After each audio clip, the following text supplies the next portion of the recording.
ओम साई राम। अध्याय 48। श्री साईनाथाय नमः। भक्तों के संकट निवारण, शेवड़े और सपटरे की कथाएं। अध्याय के प्रारंभ करने से पूर्व किसी ने हेमट पंत से प्रश्न किया कि साईं बाबा गुरु थे या सद्गुरु। इसके उत्तर में हेमट पंत सद्गुरु के लक्षणों का निम्न प्रकार वर्णन करते हैं। सद्गुरु के लक्षण, जो वेद और वेदांत तथा छह शास्त्रों की शिक्षा प्रदान करके ब्रह्म विषयक मधुर व्याख्यान देने में पारंगत हो तथा जो अपने श्वासोच्छ्वास क्रियाओं पर नियंत्रण कर सहज ही मुद्राएं लगाकर अपने शिष्यों को मंत्रोपदेश दे, निश्चित अवधि में यथोचित संख्या का जप करने का आदेश दे और केवल अपने वाक चातुर्य से ही उन्हें जीवन के अंतिम ध्येय का दर्शन कराता हो तथा जिसे स्वयं आत्म साक्षात्कार ना हुआ हो, वह सद्गुरु नहीं, वरन जो अपने आचरणों से लौकिक व पारलौकिक सुखों से विरक्ति की भावना का निर्माण कर हमें आत्मानुभूति का रसास्वादन करा दे तथा जो अपने शिष्यों को क्रियात्मक और प्रत्यक्ष ज्ञान अर्थात आत्मानुभूति करा दे, उसे ही सद्गुरु कहते हैं। जो स्वयं ही आत्म साक्षात्कार से वंचित है, वे भला अपने अनुयायियों को किस प्रकार अनुभूति करा सकते हैं। सद्गुरु स्वप्न में भी अपने शिष्य से कोई लाभ या सेवा शुश्रूषा की लालसा नहीं करते, वरन स्वयं उनकी सेवा करने को ही उद्यत करते हैं। उन्हें यह कभी भी भान नहीं होता है कि मैं कोई महान हूँ और मेरा शिष्य मुझसे तुच्छ है, अपितु उसे अपने ही सदृश या ब्रह्म स्वरूप समझा करते हैं। सद्गुरु की मुख्य विशेषता यही है कि उनके हृदय में सदैव परम शांति विद्यमान रहती है। वे कभी अस्थिर या अशांत नहीं होते हैं, ना उन्हें अपने ज्ञान का ही लेश मात्र गर्व होता है। उनके लिए राजा, रंग, स्वर्ग, अपवर्ग सब एक ही समान है। हेमट पंत कहते हैं कि मुझे गत जन्मों के शुभ संस्कारों के परिणाम स्वरूप ही साईं बाबा सदृश सद्गुरु के चरणों की प्राप्ति तथा उनके कृपा पात्र बनने का सौभाग्य प्राप्त हुआ है। वे अपने यौवन काल में चिलम के अतिरिक्त कुछ संग्रह न किया करते थे। न उनके बाल बच्चे तथा मित्र, न घर बार था, न उन्हें किसी का आश्रय प्राप्त था। 18 वर्ष की अवस्था से ही उनका मनोनिग्रह बड़ा विलक्षण था। वे निर्भय होकर निर्जन स्थानों में विचरण करते एवं सदा आत्मलीन रहते थे। वे सदैव भक्तों की निस्वार्थ भक्ति देखकर ही उनकी इच्छानुसार आचरण किया करते थे। उनका कथना था कि मैं सदा भक्त के पराधीन रहता हूँ। जब वे शरीर में थे, उस समय भक्तों ने जो अनुभव किए, उनके समाधिस्थ होने के पश्चात आज भी जो उनके शरणागत हो चुके हैं, उन्हें उसी प्रकार के अनुभव होते रहते हैं। भक्तों को तो केवल इतना ही यथेष्ट है कि यदि वे अपने हृदय को भक्ति और विश्वास का दीपक बनाकर उसमें प्रेम की ज्योति प्रज्वलित करें, तो ज्ञान ज्योति आत्म साक्षात्कार स्वयं प्रकाशित हो उठेगी। प्रेम के अभाव में शुष्क ज्ञान व्यर्थ है। ऐसा ज्ञान किसी को भी लाभप्रद नहीं हो सकता। प्रेम भाव में संतोष नहीं होता। इसीलिए हमारा प्रेम असीम और अटूट होना चाहिए। प्रेम की कीर्ति का गुणगान कौन कर सकता है, जिसकी तुलना में समस्त वस्तुएं तुच्छ जान पड़ती हैं। प्रेम रहित पठन पाठन सब निष्फल है। प्रेमांकुर के उदय होते ही भक्ति, वैराग्य, शांति और कल्याण रूपी संपत्ति सहज ही प्राप्त हो जाती है।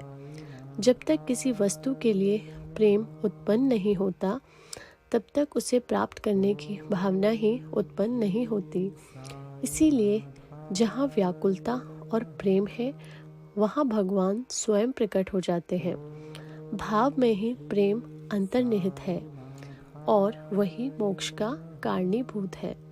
यदि कोई व्यक्ति कलुषित भाव से ही किसी सच्चे संत के चरण पकड़ ले, तो यह निश्चित है कि वह अवश्य तर जाएगा। ऐसी ही कथा नीचे दर्शाई गई है।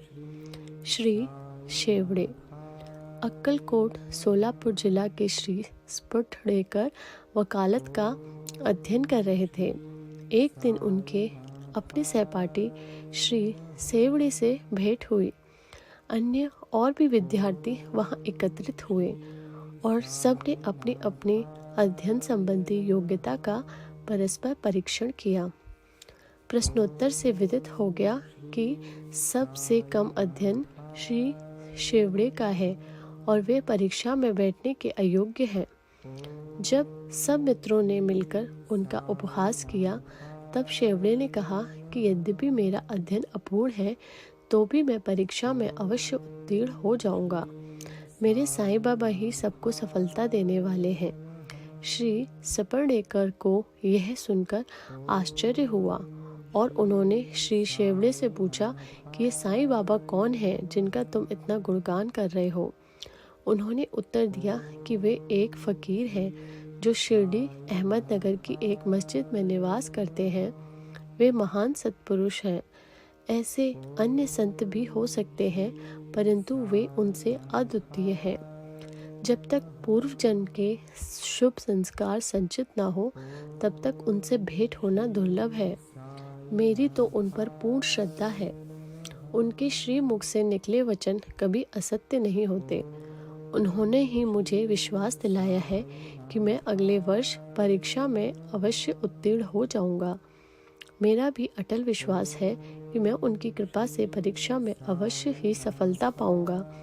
श्री स्फुटड़ेकर को अपने मित्र के ऐसे विश्वास पर हंसी आ गई और साथ ही साथ श्री साईं बाबा का भी उन्होंने उपहास किया। भविष्य में जब शेवड़े दोनों परीक्षाओं में उत्तीर्ण हो गए, तब स्फुटड़ेकर को यह जानकर बड़ा आश्चर्य हुआ। श्री स्फुटड़ेकर परीक्षा में उत्तीर्ण होने के पश्चात अक्कलकोट में रहने लगे और वहीं उन्होंने अपनी वकालत प्रारंभ कर दी। 10 वर्षों के पश्चात सन 1913 में उनके इकलौते पुत्र को गले की बीमारी से मृत्यु हो गई, जिससे उनका हृदय विचलित हो उठा। मानसिक शांति प्राप्त करने हेतु उन्होंने पंढरपुर, गाणगापुर और अन्य तीर्थ स्थानों की यात्रा की, परंतु उनकी अशांति पूर्ववत ही बनी रही। उन्होंने वेदांत का भी श्रवण किया, परंतु वह भी व्यर्थ ही सिद्ध हुआ। अचानक उन्हें शेवड़े के वचनों तथा श्री साईं बाबा के प्रति उनके विश्वास की स्मृति हो आई। उन्होंने विचार किया कि मुझे भी शिरडी जाकर बाबा के दर्शन करना चाहिए। वे अपने छोटे भाई पंडित राव के साथ शिरडी आए। बाबा के दर्शन कर उन्हें बड़ी प्रसन्नता हुई। जब उन्होंने समीप जाकर नमस्कार करके शुद्ध भावना से श्रीफल भेंट किया, तो बाबा तुरंत क्रोधित हो उठे और बोले कि यहाँ से निकल जाओ।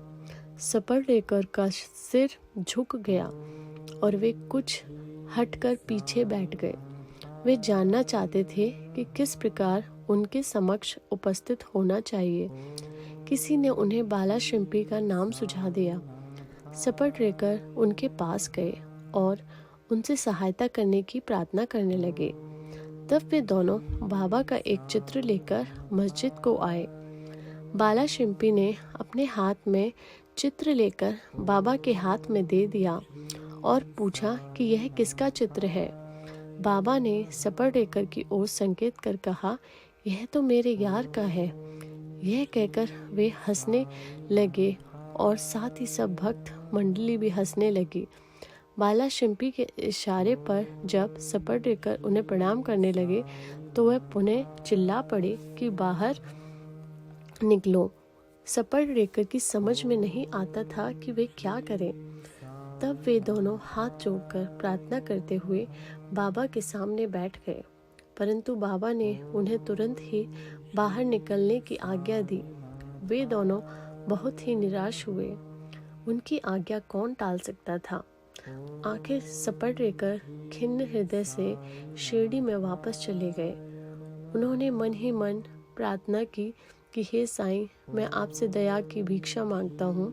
कम से कम इतना ही आश्वासन दे दीजिए कि मुझे भविष्य में कभी न कभी आपके श्री दर्शनों की अनुमति मिल जाएगी। श्रीमती सपरडेकर 1 वर्ष बीत गया, फिर भी उनके मन में शांति न आई।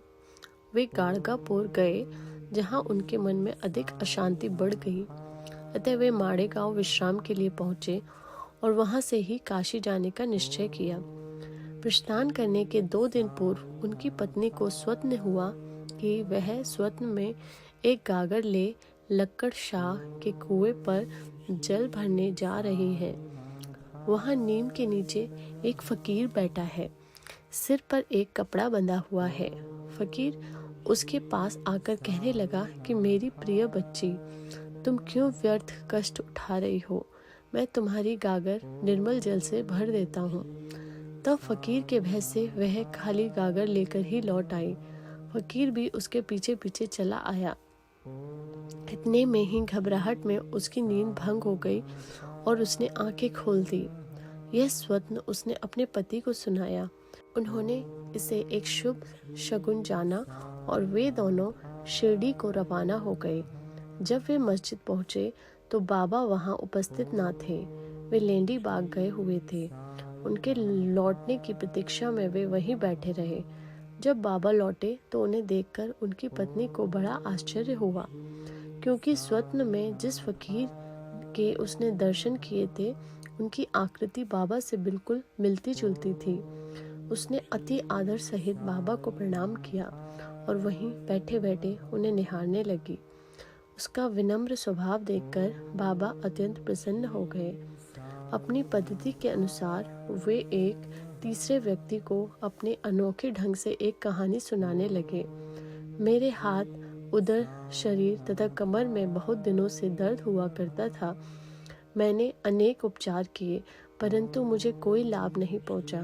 मैं औषधियों से ऊब उठा क्योंकि मुझे उनसे कोई लाभ नहीं हो रहा था। परंतु अब मुझे बड़ा अचंभा हो रहा है कि मेरी समस्त पीड़ाएं एकदम ही जाती रहीं। यद्यपि किसी का नाम नहीं लिया गया था, परंतु यह चर्चा स्वयं श्रीमती सपेड़कर की थी।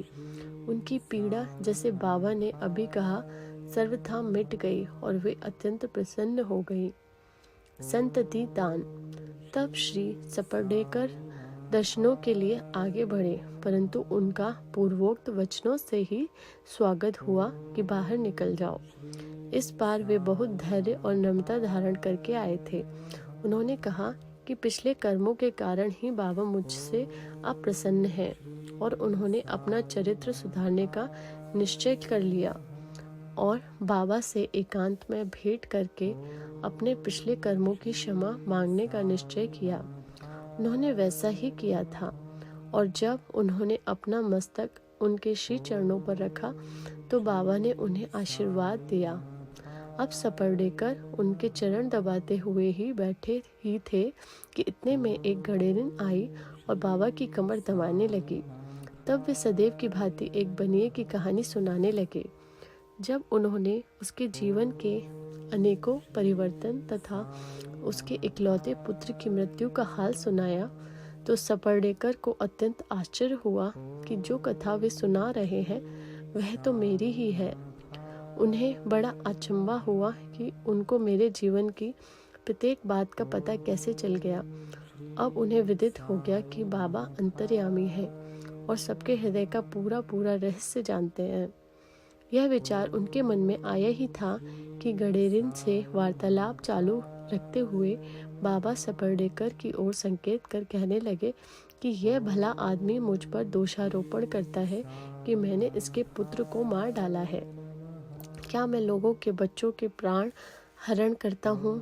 फिर ये महाशय मस्जिद में आकर अब क्यों चीख पुकार मचाते हैं? अब मैं एक काम करूँगा, अब मैं उसी बालक को फिर से इसकी पत्नी के गर्भ में ला दूंगा।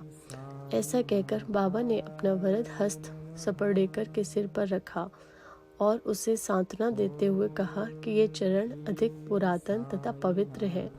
जब तुम चिंता से मुक्त होकर मुझ पर पूरा विश्वास करोगे, तभी तुम्हें अपने ध्येय की प्राप्ति हो जाएगी। सपर्डेकर का हृदय गदगद हो उठा। तब अश्रुधारा से उनके चरण धोकर वे अपने निवास स्थान पर लौट आए और फिर पूजन की तैयारी कर नैवेद्य आदि लेकर वे सपत्नीक मस्जिद में आए।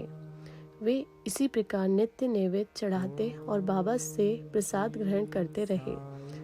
मस्जिद में अपार भीड़ होते हुए भी वे वहां जाकर उन्हें बार बार नमस्कार करते थे। एक दूसरे से सिर टकराते देखकर बाबा ने उनसे कहा कि प्रेम तथा श्रद्धा द्वारा किया हुआ एक ही नमस्कार मुझे पर्याप्त है। उसी रात्रि को उन्हें चावड़ी का उत्सव देखने का भी सौभाग्य प्राप्त हुआ और उन्हें बाबा ने पंडुरंग के रूप में दर्शन दिए। जब वे दूसरे दिन वहां से प्रस्थान करने लगे तो उन्हें विचार किया कि पहले दक्षिणा में बाबा को 1 रुपया दूंगा। यदि उन्होंने और मांगे तो अस्वीकार करने के बजाय 1 रुपया और भेंट में चढ़ा दूंगा। फिर भी यात्रा के लिए शेष द्रव्य राशि पर्याप्त होगी। जब उन्होंने मस्जिद में जाकर बाबा को 1 रुपया दक्षिणा दी तो बाबा ने भी उनकी इच्छा जानकर 1 रुपया उनसे और मांगा। जब सपेडेकर ने उसे सहर्ष दे दिया तो बाबा ने भी उन्हें आशीर्वाद देकर कहा कि यह श्रीफल ले जाओ और इसे अपनी पत्नी की गोद में रखकर निश्चित होकर घर जाओ। उन्होंने वैसा ही किया और 1 वर्ष के पश्चात ही उन्हें एक पुत्र प्राप्त हुआ।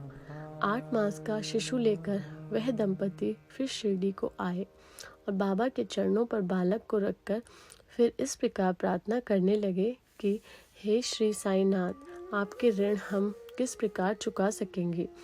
आपके श्री चरणों में हमारा बार बार प्रणाम है। हम दीनों पर आप सदैव कृपा करते रहिएगा, क्योंकि हमारे मन में सोते जागते हर समय न जाने क्या क्या संकल्प विकल्प उठा करते हैं। आपके भजन से ही हमारा मन मग्न हो जाए, ऐसा आशीर्वाद दीजिए।